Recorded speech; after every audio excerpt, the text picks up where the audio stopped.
If the shortest distance between the lines this and this is 1, then the sum of all possible values of lambda is।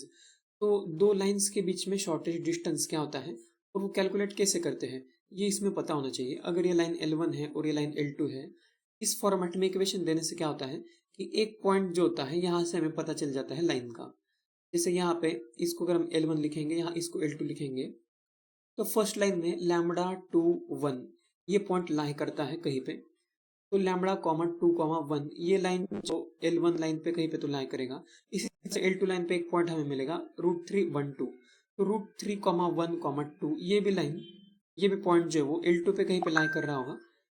और एक information हमें यहाँ से मिलता है direction ratios के बारे में। तो दोनों लाइन के जो डायरेक्शन रेशियोज है वो हमें यहाँ से मिल जाएंगे।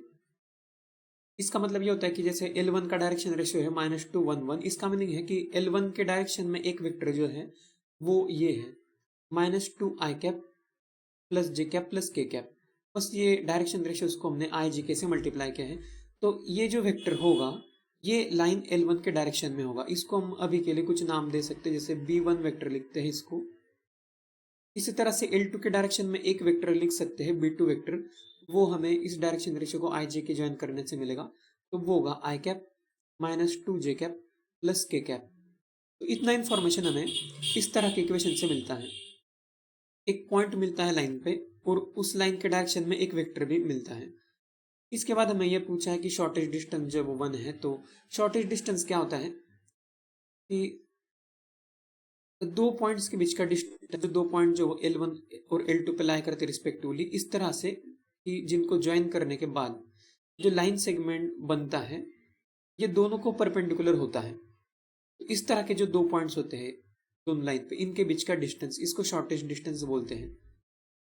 तो ये शॉर्टेस्ट डिस्टेंस जो है वो कौन से डायरेक्शन में होता है, इस डायरेक्शन में होता है जो डायरेक्शन L1 और L2 दोनों को परपेंडिकुलर है, इस तरह का डायरेक्शन। तो ये डायरेक्शन हमें कैसे मिल सकता है, तो हम प्रॉपर्टी यूज कर सकते हैं। जैसे A क्रॉस B होता है, क्रॉस प्रोडक्ट जब हम करते हैं तो इसका आंसर जो होता है C वेक्टर, उस C वेक्टर A और B दोनों को परपेंडिकुलर होता है।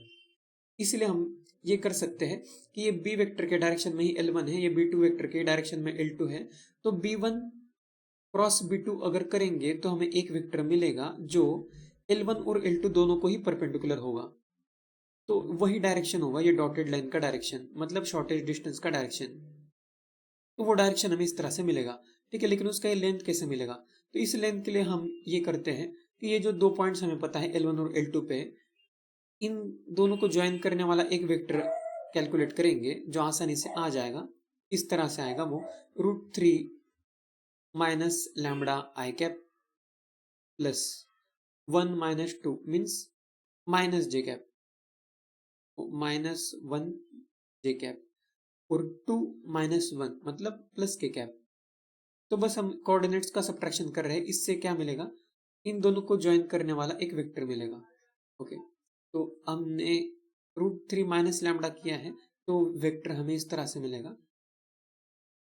तो इस वेक्टर का बस हम कंपोनेंट अगर लेंगे ये डॉटेड डायरेक्शन के अलोंग, तो शॉर्टेस्ट डिस्टेंस हमें मिलेगा। ये इसमें कॉन्सेप्ट होता है कि कोई भी दो पॉइंट, एक L1 पे और एक L2 पे, इस तरह से अगर हम लेंगे और उनको ज्वाइन करेंगे तो जो भी वेक्टर होगा उसका डॉटेड लाइन के ऊपर जो कंपोनेंट होगा जो इन दोनों को परपेंडिकुलर डायरेक्शन है वो, तो वो कंपोनेंट जो है उसी को हम शॉर्टेस्ट डिस्टेंस बोलते हैं।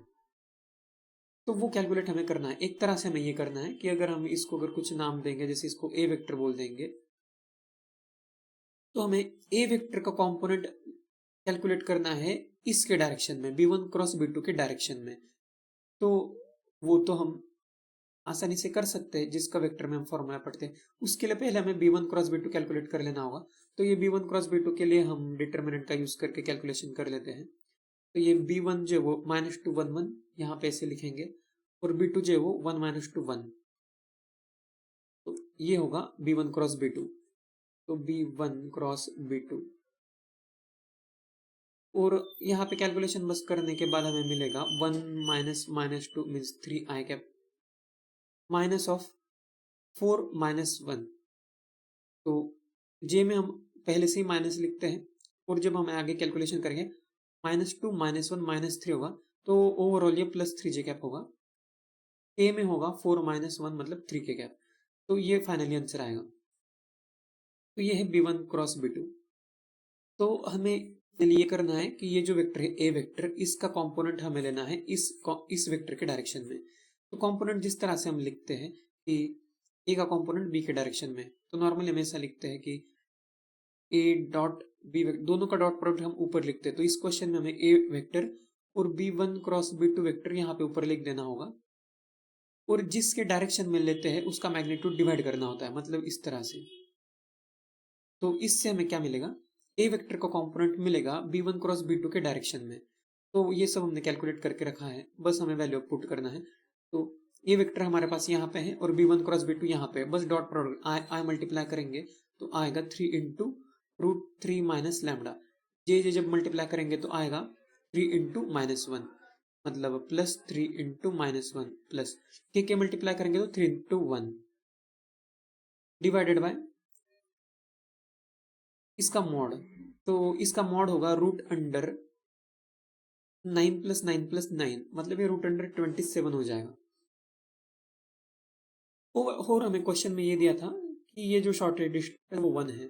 तो शॉर्टेज डिस्टेंस जो होता है वो ये होगा इसका आंसर, लेकिन ये डॉट प्रोडक्ट ऊपर जो है कभी कभी निगेटिव भी आ सकता है।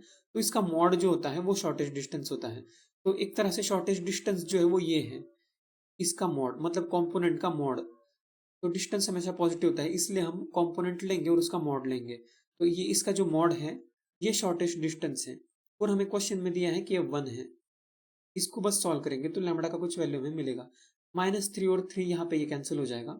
फिर आगे अगर हम कैलकुलेशन करेंगे तो हमें इस तरह से मिलेगा 3 रूट 3 माइनस 3 लैम्बडा डिवाइड, इसको भी हम 3 लिख सकते हैं, और जो है वो हो जाएगा 1।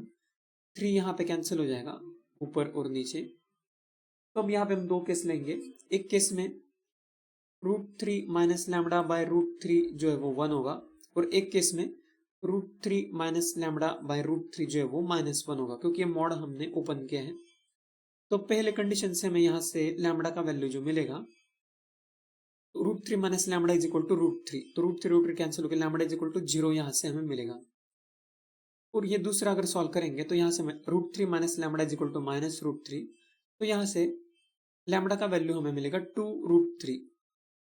तो लैम्बडा के हमें दो वैल्यूज मिले यहाँ से, एक 0 और एक 2√3। तो क्वेश्चन में पूछा है sum of all possible values of lambda. इन दोनों का सम होगा 0 प्लस 2√3 मीन्स 2√3, इसलिए इस क्वेश्चन का आंसर होगा ऑप्शन बी 2√3।